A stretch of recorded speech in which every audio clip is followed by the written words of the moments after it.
Lalagyan natin ng konting tubig ang tahong, pakukuluan natin at pag kumulo na, iset aside natin at pag malamig na siya, aalisin na natin sa kanyang shell ang tahong.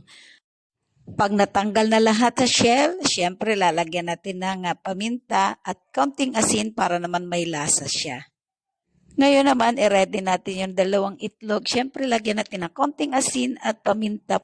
I-ready naman natin pinagsamang cornstarch at harina at ang ating breadcrumbs. Ilagay muna natin ang ating tahong dyan at bago sa itlog at sa breadcrumbs. Then magpapainit tayo ng mantika para i-deep fry naman natin ang ating tahong na may breadcrumbs. At pag medyo brown na siya, okay na yan, goods na yan. Dahil mas gusto ng bunso ko yung ganyan ang luto ng tahong. Tikman daw ni bunso ko nung lasa ng tahong with breadcrumbs. Ano? Anong lasa? Sarap. Siguro. Sarap. Mas masarap siya pag ganito.